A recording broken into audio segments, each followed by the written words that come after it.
ओम सर्वमंगल मांगल्ये शिवे सर्वार्थ साधिके शरणे त्र्यंबके गौरी नारायणी नमस्तुते। नमस्कार दोस्तों, आज मैं आपको नवरात्रि के प्रथम दिन शैलपुत्री माता की कथा सुनाने जा रही हूँ। प्रेम से बोले शैलपुत्री माता की जय हो। माँ दुर्गा अपने पहले स्वरूप में शैलपुत्री के नाम से जानी जाती हैं। पर्वतराज हिमालय के महापुत्री के रूप में उत्पन्न होने के कारण इनका यह शैलपुत्री नाम पड़ा था।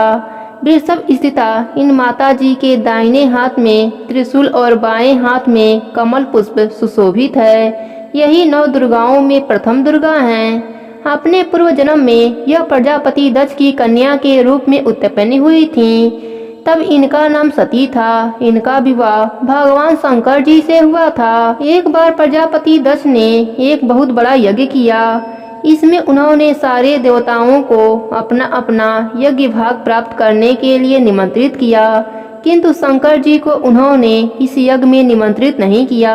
सती ने जब सुना कि हमारे पिता एक अत्यंत विशाल यज्ञ का अनुष्ठान कर रहे हैं, तब वहां जाने के लिए उनका मन विवल उठा। अपनी यह इच्छा उन्होंने शंकर जी को बताई। सारी बातों पर विचार करने के बाद उन्होंने कहा, प्रजापति दक्ष किसी कारणवश हमसे रुष्ट हैं। अपने यज्ञ में उन्होंने सारे देवताओं को निमंत्रित किया है, उनके यज्ञ भाग की भी उन्हें समर्पित किए हैं, किंतु हमें जानबूझकर नहीं बुलाया है, कोई सूचना तक नहीं भेजी है। ऐसी स्थिति में तुम्हारा वहां जाना किसी भी प्रकार से श्रेष्ठकर नहीं होगा। शंकर जी के इस उपदेश से सती का प्रबोध नहीं हुआ। पिता का यज्ञ देखने वहां जाकर माता और बहनों से मिलने की उनकी व्यग्रता किसी प्रकार भी कम न हो सकी।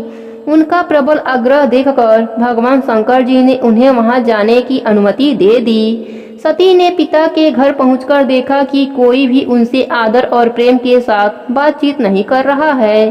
सारे लोग मुंह फेर लिए हैं, लेकिन उनकी माता ने स्नेह से उन्हें गले लगाया। बहनों की बातों में व्यंग्य और उपहास के भाव भरे हुए थे। परिवारजनों के इस व्यवहार से उनके मन को बहुत क्लेश पहुंचा। उन्होंने यह भी देखा कि वहां चतुर्दिक भगवान शंकर जी के प्रति तिरस्कार का भाव भरा हुआ है। दक्ष ने उनके प्रति कुछ अपमानजनक वचन भी कहे। यह सब देखकर सती का हृदय क्षोभ, ग्लानि और क्रोध से संतप्त हो उठा। उन्होंने सोचा, भगवान शंकर जी की बात न मान, यहाँ आकर मैंने बहुत बड़ी गलती की है। वह अपने पति भगवान शंकर के इस अपमान को सह न सके। उन्होंने अपने उस रूप को तत्काल वहीं योग अग्नि द्वारा जलाकर भस्म कर दिया। वज्रपात के समान इस दुखद घटना को सुनकर शंकर जी ने क्रोध होकर अपने गणों को भेजकर दक्ष के उस यज्ञ का पूर्णतः विध्वंस करा दिया।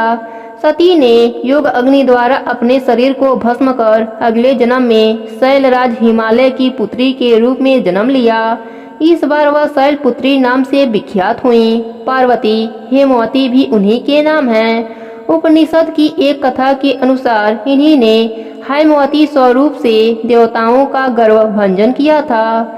शैलपुत्री देवी का विवाह भी शंकर जी से ही हुआ। पूर्व जन्म की भांति इस जन्म में भी वह शंकर जी की अर्धांगिनी बनी। नौ दुर्गाओं में प्रथम शैलपुत्री दुर्गा का महत्व और शक्तियां अनन्य हैं। नवरात्र पूजन में प्रथम दिवस इन्हीं की पूजा और उपासना की जाती है। इस प्रथम दिन की उपासना में योगी अपने मन को मूलाधार चक्र में स्थित करते हैं। यहीं से उनकी योग साधना का आरंभ होता है। देवी दुर्गा जो शक्ति का प्रतीक हैं, ममतामयी माँ हैं। उन्हीं आदिशक्ति दुर्गा जी के नवरात्रि व्रत और पूजा बहुत ही फलदायी है। नवरात्रि के दिनों में महादुर्गा के नाम का जप करने और माँ दुर्गा के 9 रूपों की पूजा करने से मनुष्य के सारे पाप धुल जाते हैं, साथ ही जीवन के सारे दुख दूर हो जाते हैं। माँ दुर्गा के नवरात्रि व्रत रखकर और उनकी पूजा करके मनुष्य जो भी मनोवांछित इच्छा रखकर अपनी झोली फैलाता है, माँ दुर्गा उसकी झोली में खुशियाँ भर देती हैं। कहते हैं, माँ के द्वार से कोई भी भक्त खाली झोली वापस नहीं लाता। माँ दुर्गा अपने भक्तों की पुकार अवश्य सुनती हैं। दुष्टों का संहार करने तथा भक्तों का उद्धार करने के लिए माँ दुर्गा ने 9 रूप धारण किए। माँ दुर्गा का प्रथम रूप है शैलपुत्री का। प्रेम से बोले शैलपुत्री माता की जय हो।